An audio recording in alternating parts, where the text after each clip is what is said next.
Would you put on my shoes for a moment and walk with me as I share with you my interpersonal communication plan? My name is Avanel Giles. Today is December the 8th, 2024. This session is about me developing my interpersonal skills and a plan for that. And I would like for you to walk with me, and I ask you to put on my shoes because by doing that, that will give you an opportunity to really experience what I am feeling. According to France and WICO 2020, they say that interpersonal communication is an essential skill to build great communications. And I just pretty much say that it is walking in someone else's shoes, understanding who they are and they understanding who you are. Let's look at some of the points I'm going to cover today. I'm going to cover my behavior blend, my background, my communication barriers, my goals and strategies, and lastly, my implementation plans. My behavior blend. It is S in public. I'm one thing in public and something else in private. S in public standing for study specialist. And in private, I am a competent influencing specialist. Let's dive into what these mean a little bit more.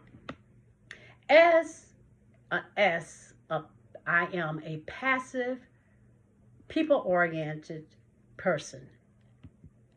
And what does that detail? It details any behaviors that dealing with an S. I am shy, I am stable, I like security, I'm a servant, I'm submissive. That's according to Carbonell 2024 when this survey was done, or I should say this profile was done of me, and it was done by Uniquely You.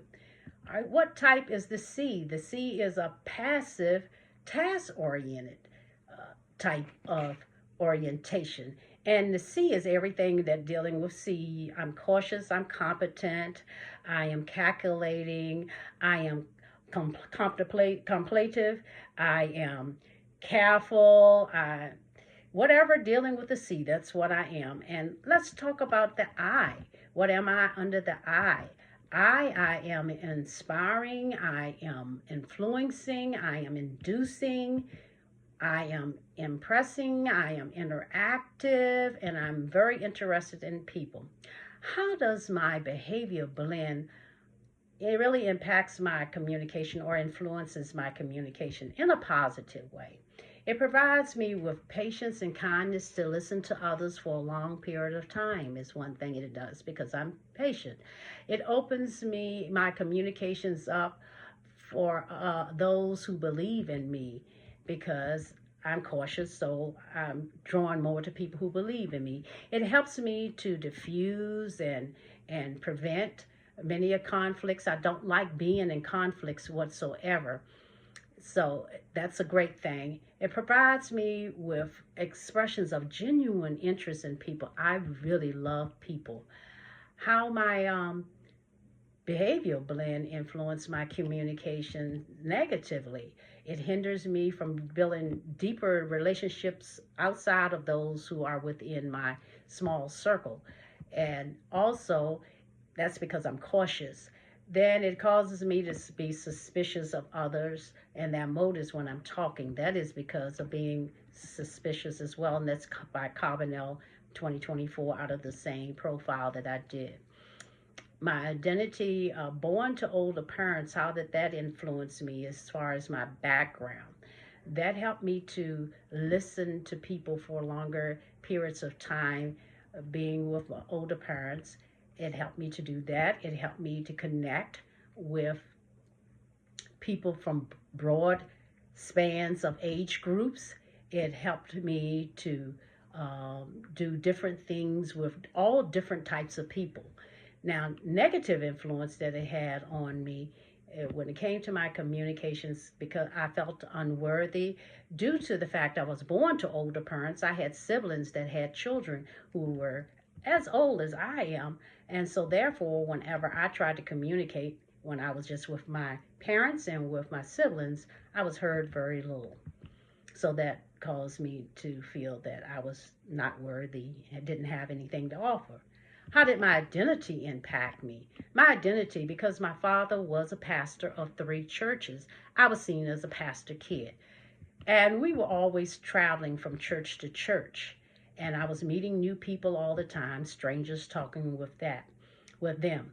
How did that help me with this identity of my identity? How did that help me? It helped me to be able to talk to strangers, but negatively, how it impacted me is that I have a difficult time building really strong connections with people because of being here, there, never knew where I was going to be, that I had to just make quick friends and move on. I could make friends for a day and we'd be real close. All right, some of my communication barriers I'd like to share with you is feeling unworthy, as I shared earlier. And so that it enables me to be able to sometimes um, listen attentively. That's another one, without thinking on the outside. This is one of my barriers. I have a difficult time being able to listen to people sometimes without having my own thoughts in my mind, wanting to respond to them. In summary, these areas of communication, they have an impact on me today. Feeling inadequate, let me define that for you. That's just feeling as if you're not deserving of love, respect, or anything. And so, how does that impact me? Well, being overlooked as a child, as I shared earlier, it caused me to feel like I was unworthy.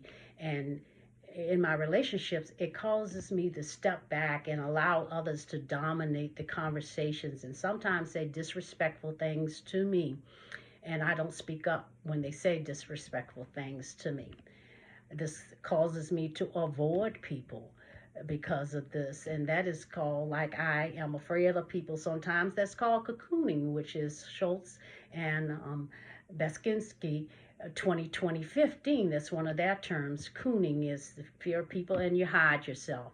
Sometimes cocooning is used for a different reason. You try to punish people, but for me it's hiding.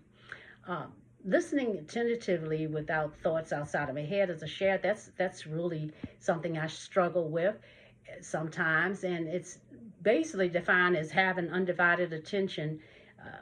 Your attention is not undivided, really. You need undivided attention, but your attention is everywhere. Okay, what does it do as far as I'm frequently thinking about things, as a shared, when people are talking and the impacts that it has on my relationships. Sometimes I miss the emotions that people are feeling and missing the emotions that the talker is saying. Sometimes you miss really what is the meaning behind what they are saying. So they're not really heard. This can create a strain on the conversation, and creating that strain, it can sometimes cause me to not understand, and we have a little rocky relationship there sometimes.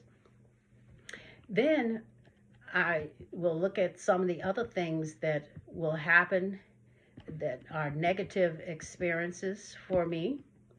And those experiences can be, oftentimes I'll respond immediately without even considering what the other person has said. So, as I said, that can really have a negative impact. Now, let's look at some other things that I like to share: my goal and my strategies to improve. First goal that I have is, my goal is to become an assertive so I can secure more clients, to help them to develop active plans to live out their best lives. I want to help them to develop action plans so they can live out their best life ever. Under my strategies goal, I want to change my view of myself, that I feel more worthy. And I want to increase my feelings of assertiveness. I want to implement the discipline of pausing when I speak, so I can formulate my thoughts. That's one of the barriers I have, pausing so I can hear what people are saying and then form my opinion, because that can actually impact negatively, because people might not be able to understand what you're saying when you respond back to them, because you have not really paused long enough to digest what they've said to respond appropriately.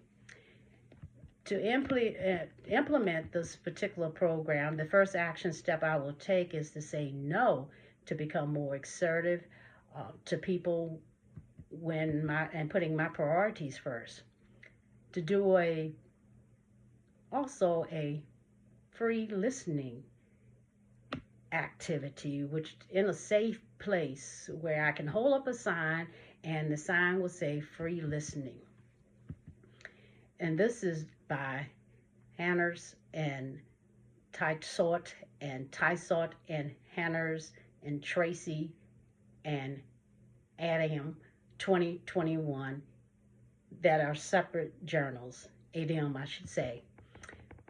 Start with random people also is something I can just do. People that I, just random people that I may know, may not know. Practice talking with them and listening tentatively. This can help me build my assertiveness. Be more confident. It will help me to do that and to become, as I say, more assertive. We're implementing the steps that I will take, then in practicing and pausing, I will work with my family members first and have conversations with them. I will bite my tongue when talking with them so I can listen properly. This is Peterson 2022. Not speaking until I am sure that I am responding to the appropriate information that the person has shared with me is very important. This will help me to build my assertiveness as well and become comfortable in speaking. Produce more tailored responses. In conclusion, my strategy, my interpersonal communication plan goal is to become assertive and secure person so I can build my clientele, so I can help more people to live their best lives ever. The action that I will take is to develop the assertiveness as follow. I will change my beliefs of my self-worth. I will take 5 minutes each day to say positive things to myself. I will also write in my journal each week about accomplishments I have done. I will stop cocooning by avoiding people. I will increase my assertive skills also by saying no to people that I need to say no to. And I will do a free listening experiential activity. I will pause before responding, and I will practice pausing with my family members. I'll bite my tongue. If you start thinking about yourself, you stop listening to your clients. That's Francis and Wico, 2020. I want to thank you so much for joining me on this session. Here, you can take my shoes. I'll take them back now. Thank you. Have a blessed day.